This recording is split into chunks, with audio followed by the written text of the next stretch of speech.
Okay, here we are at the Los Alamitos Museum on June 11th, 2023 for a very informative talk that we all just saw with two gentlemen that represent the Gabrieleno tribe of indigenous peoples here in this area for what, the last 1,000 years maybe?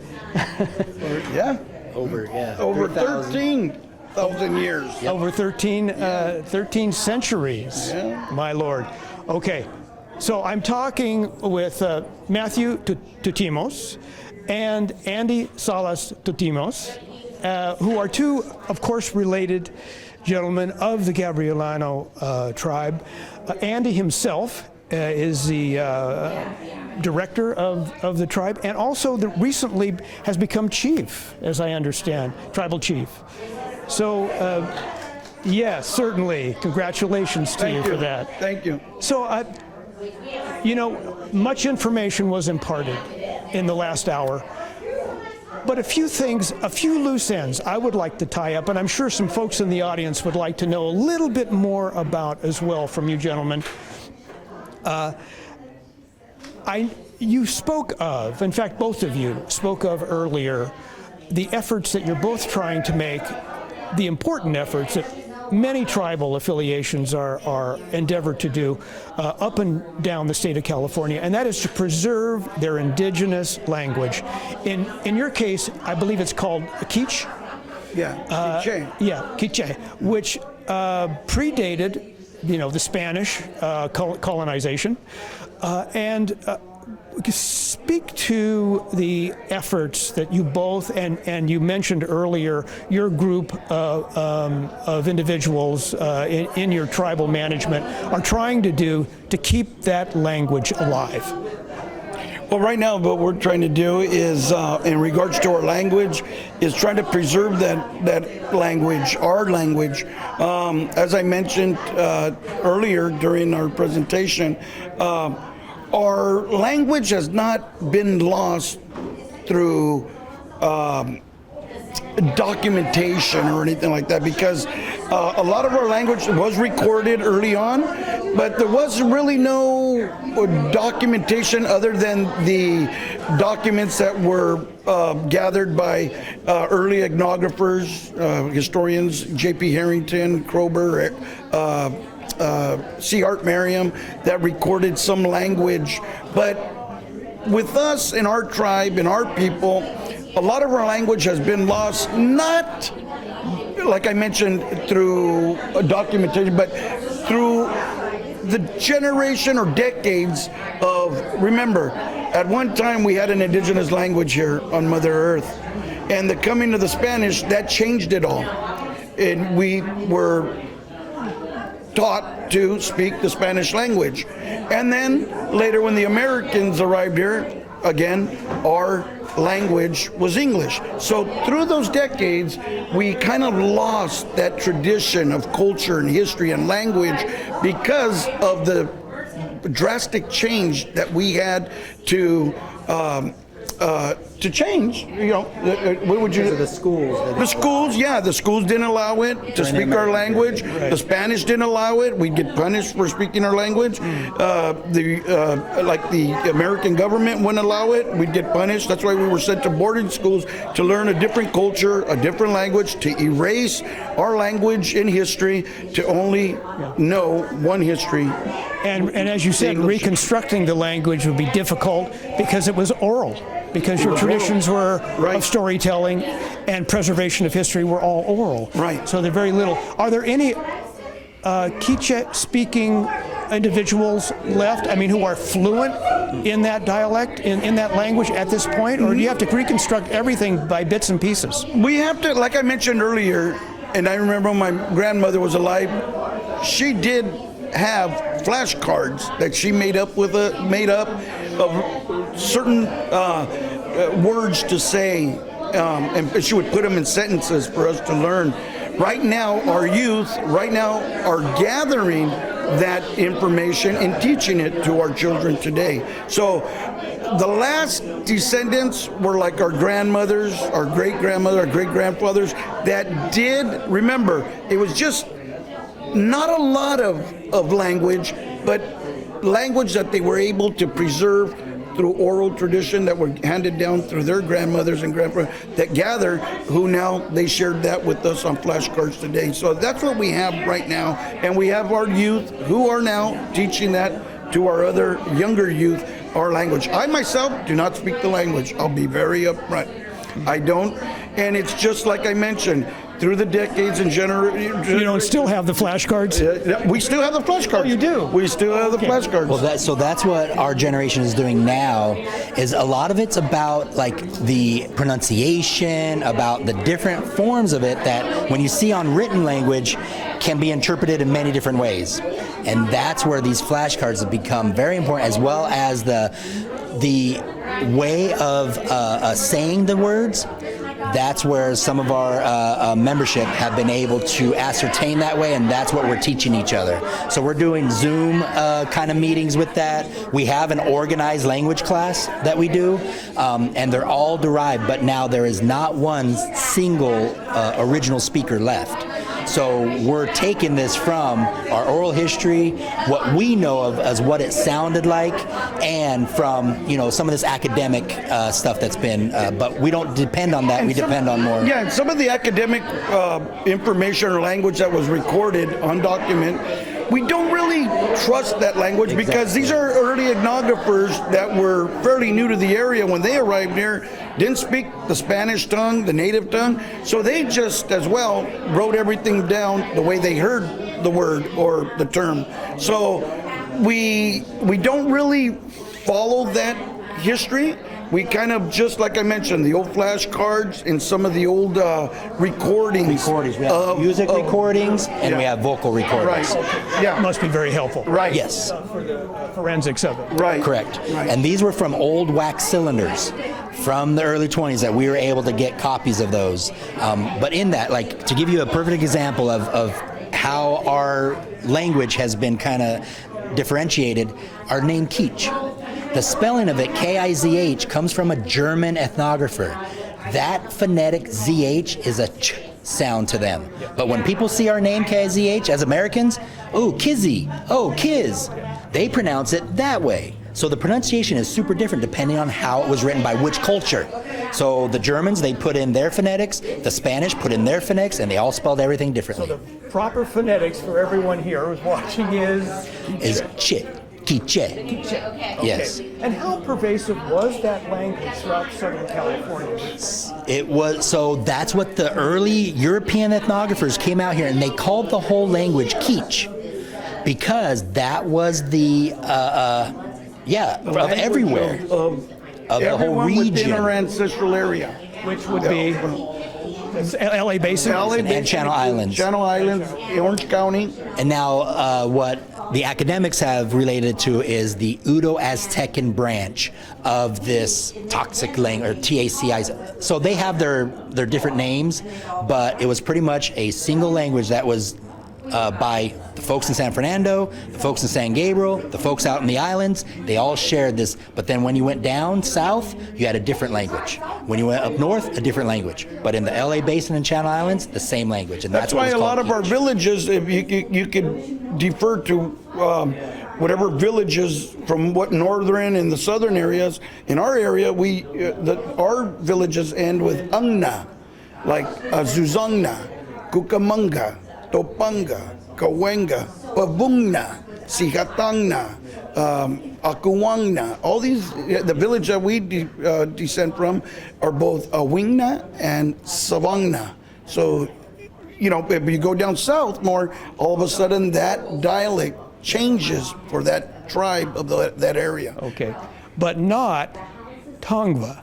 But not Tongva. You both went to great lengths to explain that the Gabrieleno tradition, the Quiche tradition in Southern California, I don't know, pardon the expression, it sounds like it's sort of been hijacked by some ethnographers and some college professors and whoever other folks. I want to say, not hijacked by the ethnographers, but actually by today's academia, today's generation, because as I mentioned, And that's why we don't trust a lot of the documented language that has been documented by the early ethnographers, is because the term Tongva derives from the village of Tovaskangna.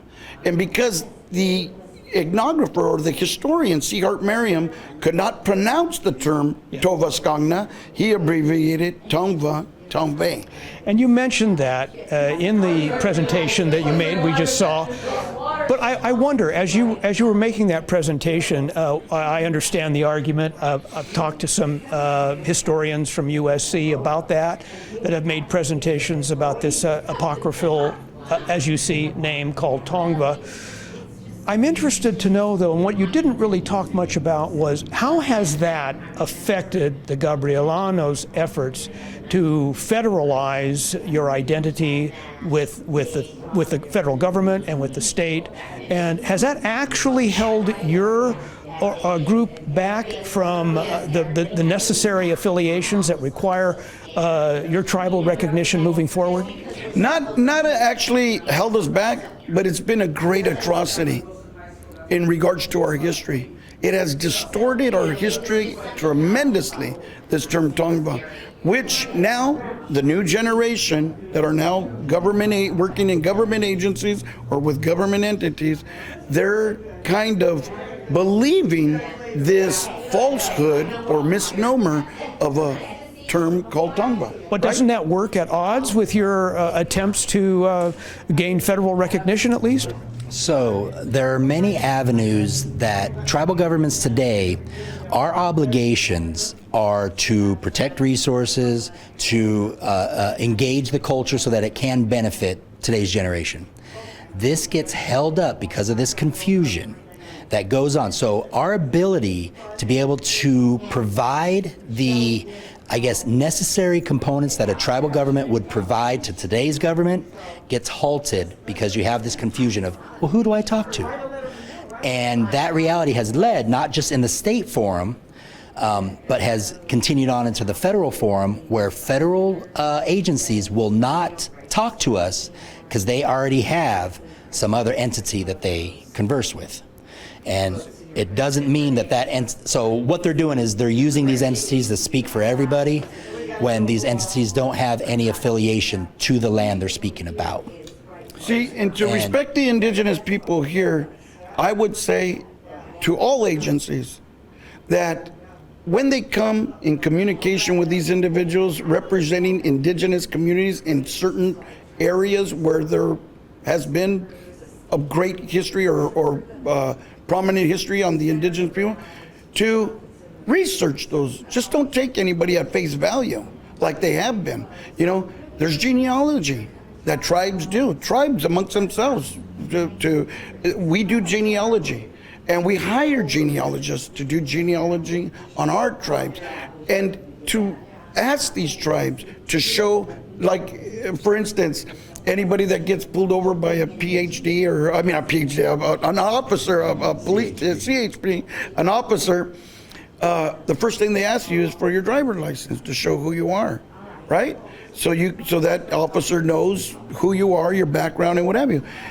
In the indigenous community, it's very, especially now, because it's very, very important. We're living in a very devastating time right now, the indigenous, that are trying to hang on to their culture, preserve their history, save their history, but there's individuals that have infiltrated on indigenous communities to steal their culture and history to benefit themselves. So I would say, before you go ahead and interview or speak or talk to these individuals who are claiming indigenous history of certain areas, to vet them, to research them, to look at their genealogy, to see if they do have that indigenous background. Just real quick, how it plays out. There's been many areas that have had significance to our tribe that our voice ends up getting removed or replaced by these other voices.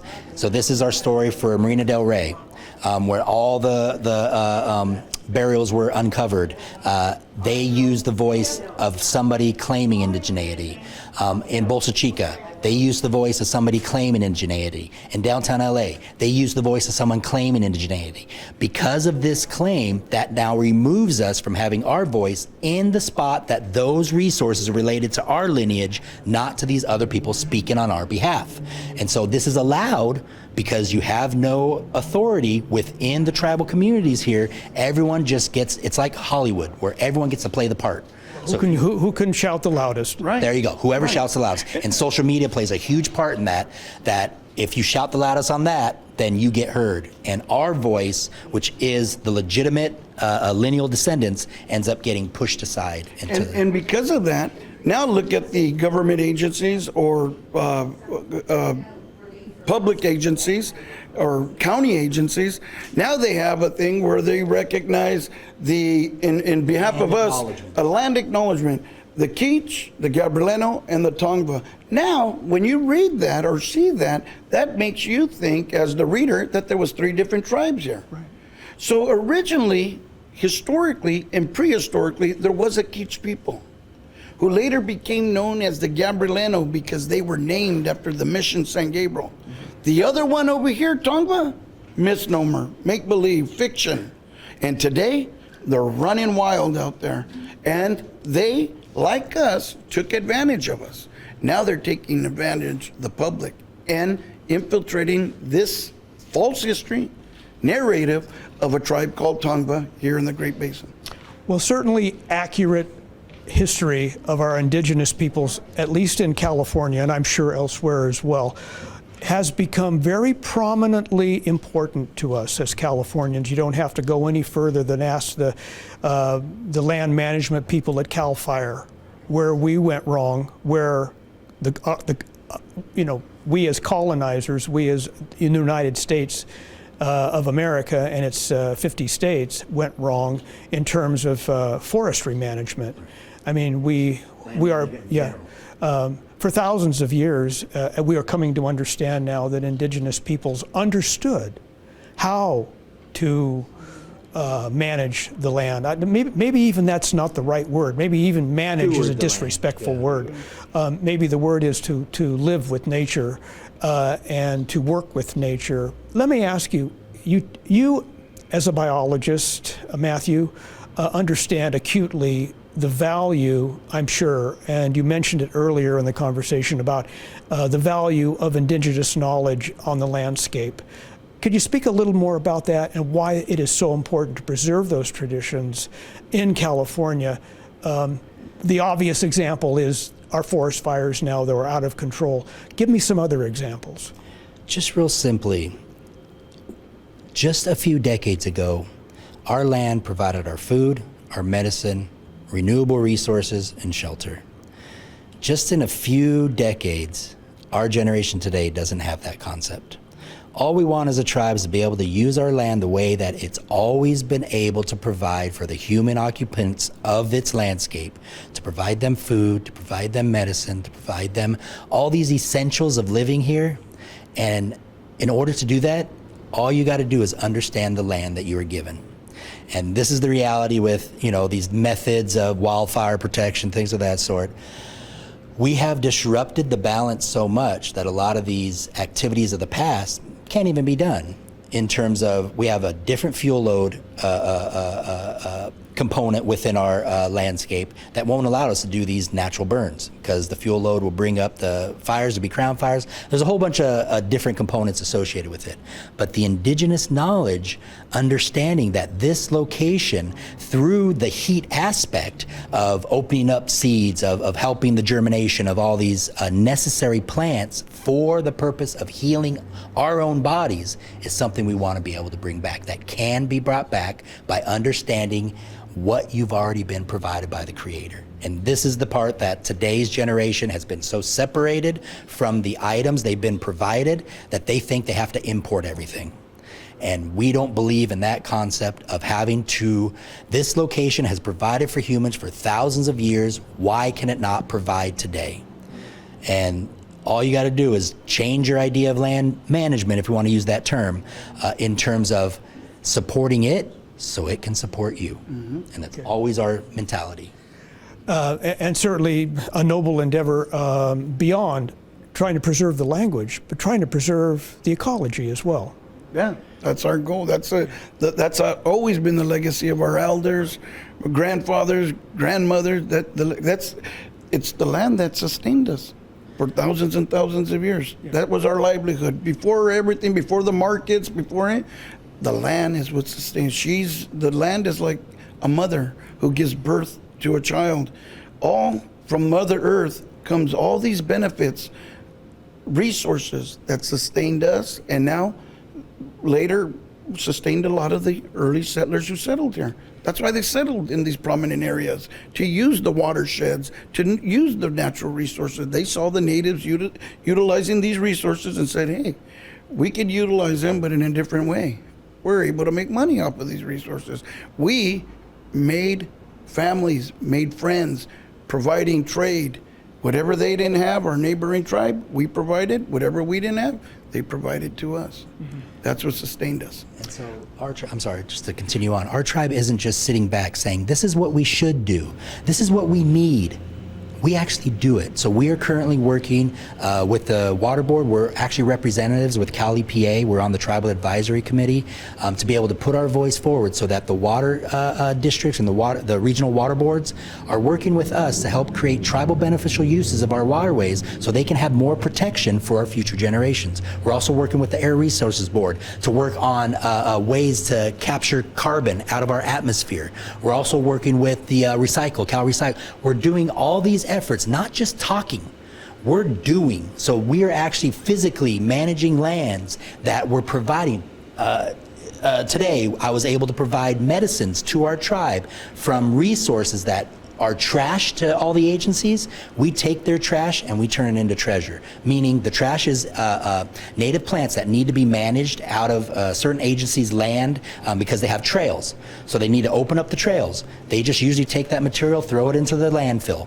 What that does is that increases carbon gases, increases all these other components that we're trying to reduce.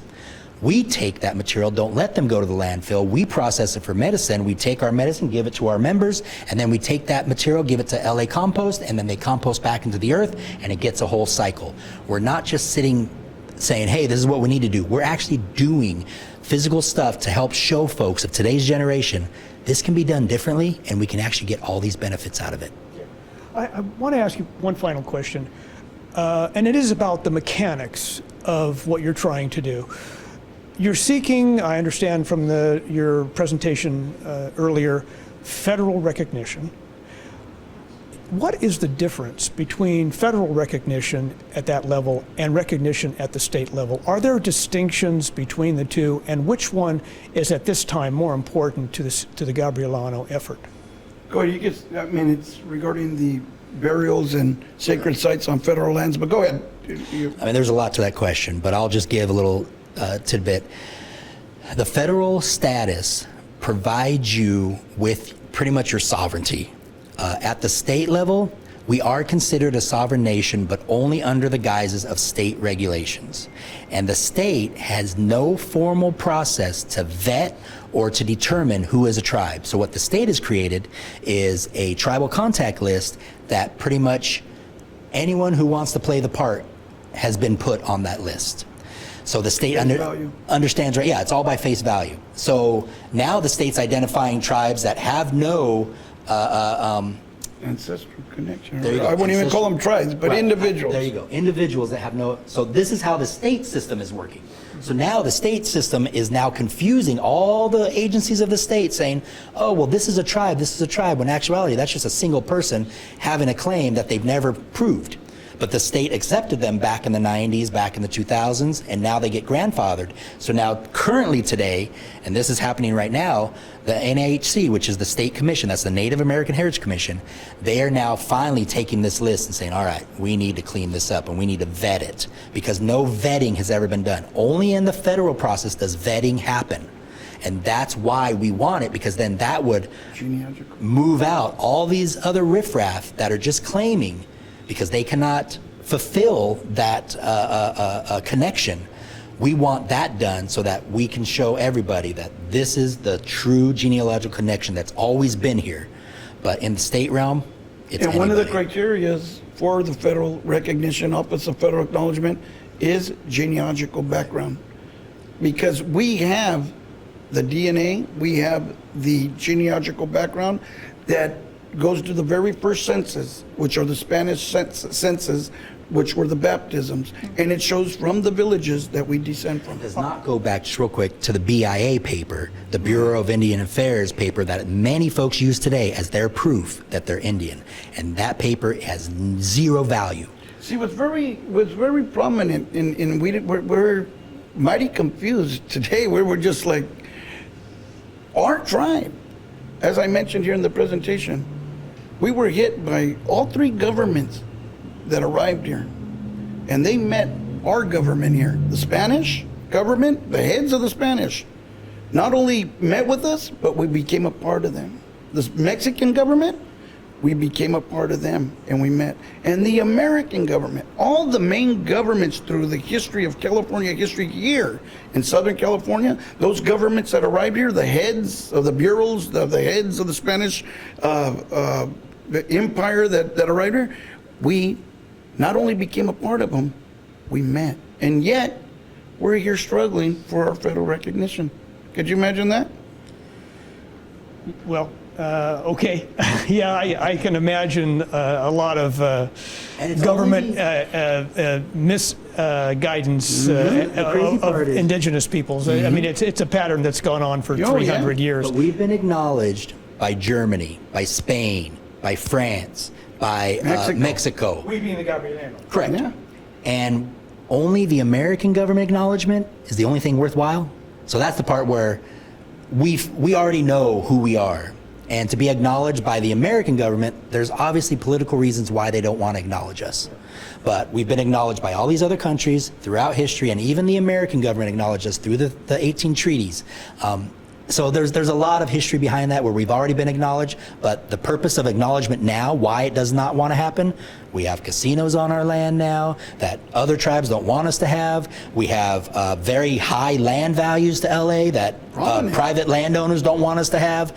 There's all the public domain of the land there's no land available to give to it. I mean, there's all these now political reasons of why acknowledgement.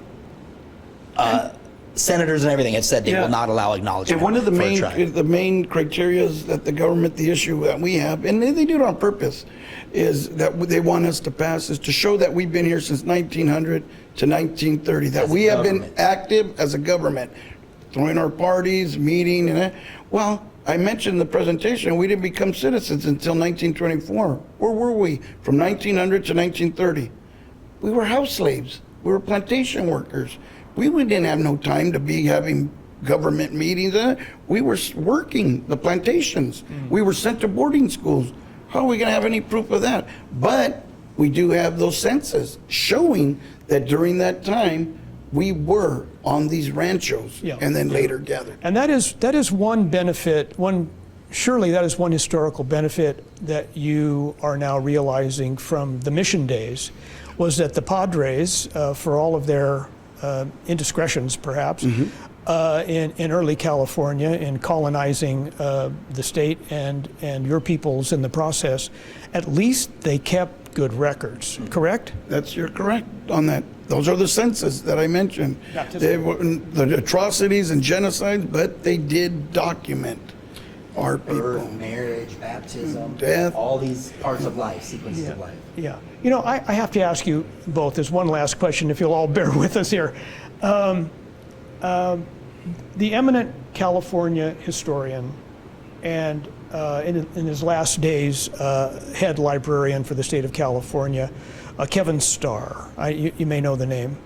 Kevin Starr was he was a professor of California history, wrote many books about California, and he, in his lectures and presentations, makes several distinctions between the various stages of colonization, all of which, as you just said, Andy, have affected your band, your tribe of indigenous peoples, all through all three phases.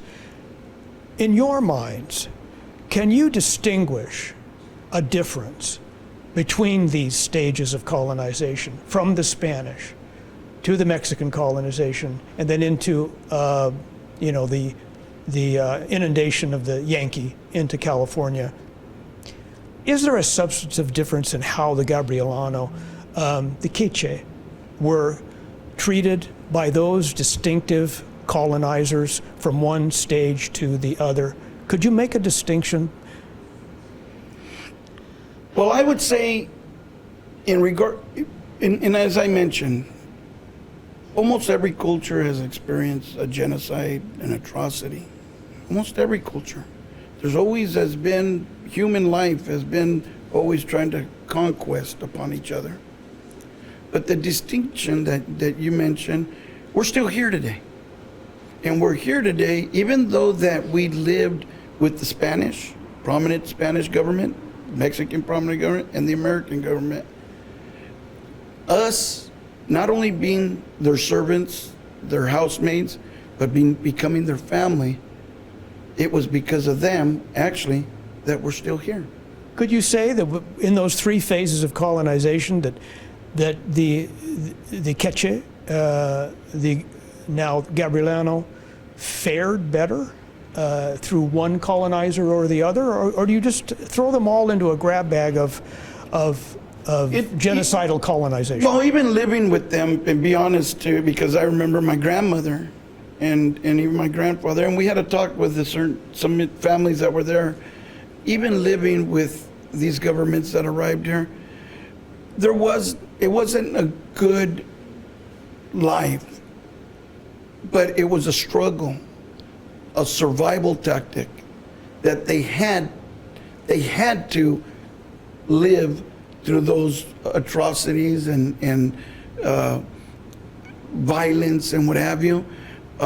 It wasn't a good life, because I remember my grandma talking about even my grandfather, going to Sherman Indian School, taken from his parents, and this is in the 1880s, taken from his parents, sent to Sherman boarding school.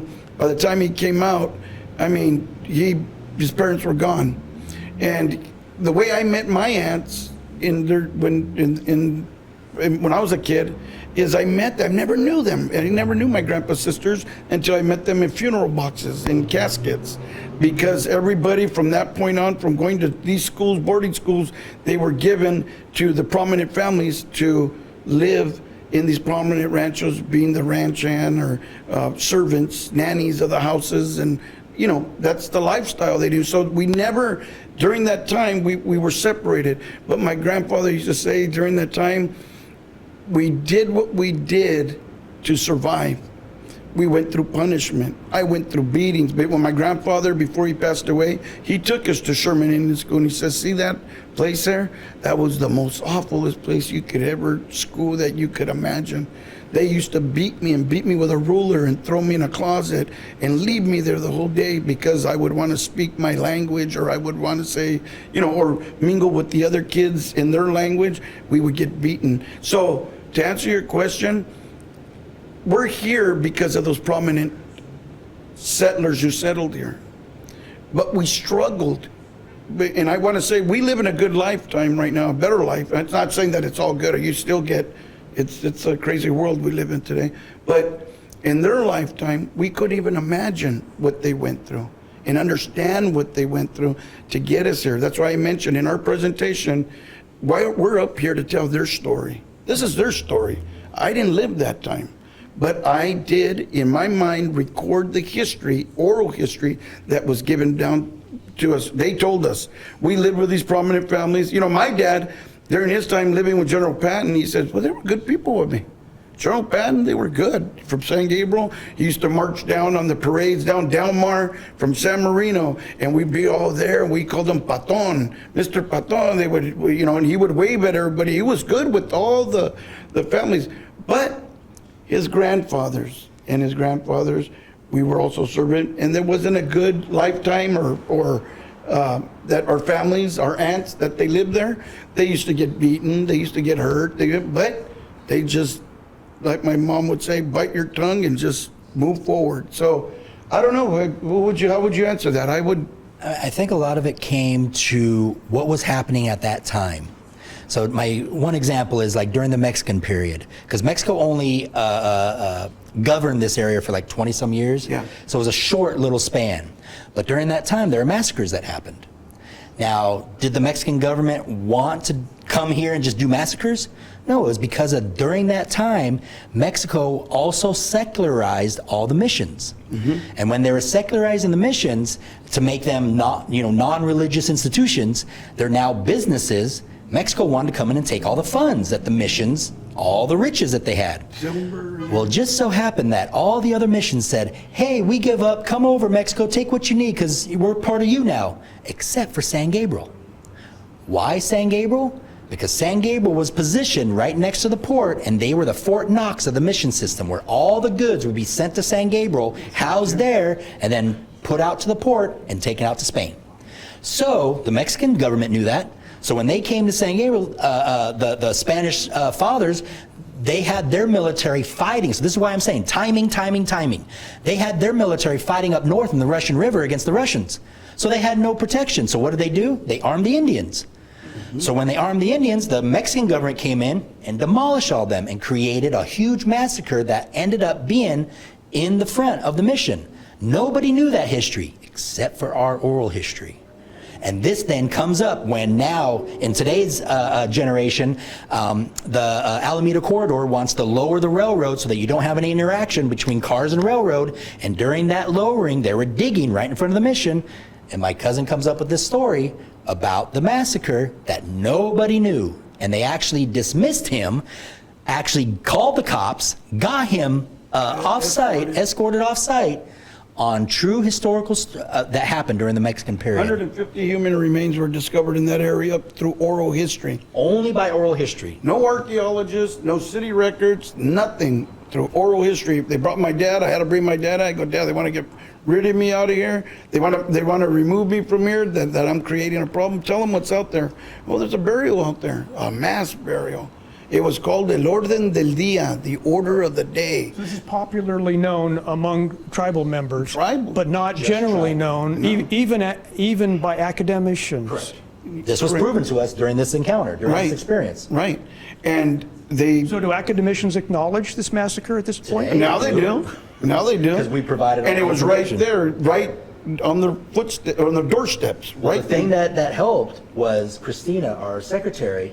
She was doing research at the Huntington Library. So we knew of this. And when this was all happening in San Gabriel, she happened to be going through some records, and she comes across an old newspaper account from the LA Star, the predecessor to the LA Times, that was never published. But they had it in the archives at the Huntington Library. She then pulls it out. Hey, isn't this the story we were talking about? That grandma said? That grandma said? Yeah. And boom.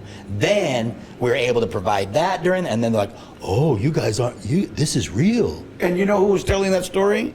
And they did not jotted it down and put it in. The newspaper really didn't, it didn't hit the newspapers. They kept it in the archives. never published But it. the recording was Felipe Lugo who gave that history. Felipe Lugo is a ranch owner of Southgate and over in El Monte, there near the old mission, La Misión Vieja. He was a Spanish soldier, and he's telling the story exactly like my grandma told us that story. So now it's part of our recognition, that time, that period. And a lot of our people were marched into that, after that massacre, marched into Las Flores Canyon in Pasadena, where they massacred another 3,000 Indians at that location. Women and children, just put them at the end of the canyon, where there was no way, one way in and no one way out, and just from the bluffs massacred them. But there was kids that fled away. It ran into the hills, ran into the areas of Escondido. You know, the areas where they call not Trabusco Canyon, the villain that was with Murrieta. What was his name? Look at my mind. Murrieta. And no, Murrieta up there by Santa Clarita. Vasquez Rocks. It's called Escondido over there in that area also, just like San Diego. In that area, Escondido means the hidden place. Well, Murrieta and Vasquez, who were bandidos here during the American government. I'm sure you read about them. Oh, yeah. Okay, so they would hide up in those areas. That's how it became Vasquez Rocks. But they hid with the natives that were also hiding because of all the atrocities that were happening down there. So Grandma in this... These atrocities, to be clear, these atrocities were under the Mexican regime? Mexican regime during that time, yes.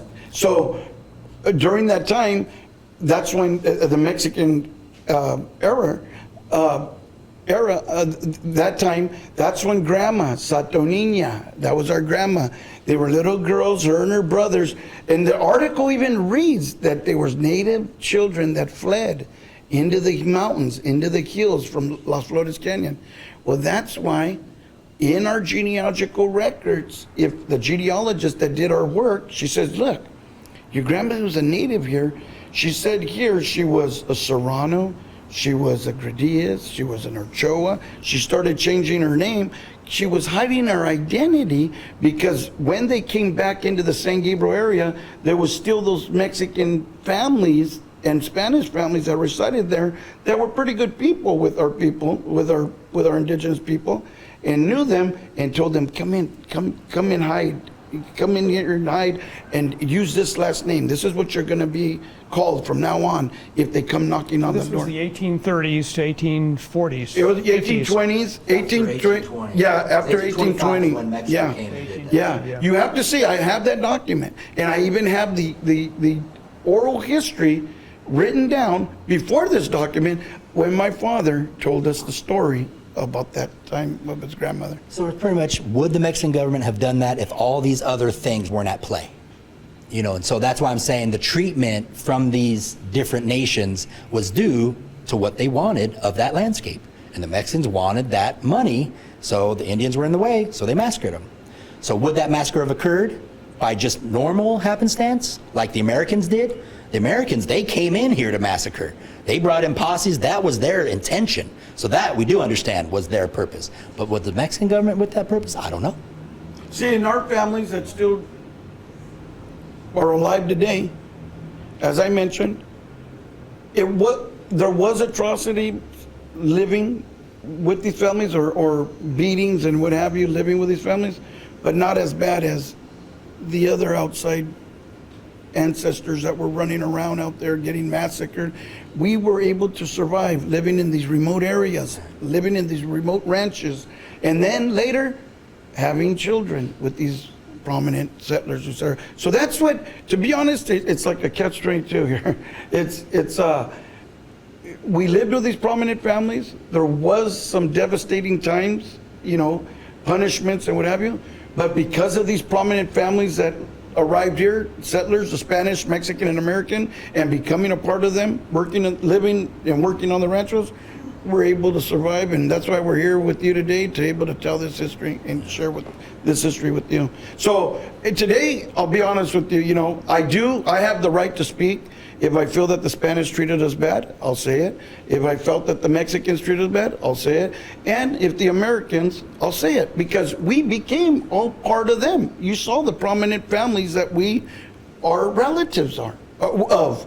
So this history has been jotted down or told through oral history. Hey, during my dad's times, he was a younger generation from the 30s, and he said, hey, the Pattons and Wilsons, they were good people with us. We're here because of them. So it just different decades, everything changed, Well, I think it's to all of our benefits that the Gabrieleno, the ancestral Quiche, have survived and thrived to be here today at Los Alamitos Museum to enlighten us all with your preservation of your language, your culture, our land we share, and the history of this area of Los Alamitos and greater Los Angeles in the hands of two able gentlemen who represent and preserve much of our heritage here in Los Alamitos.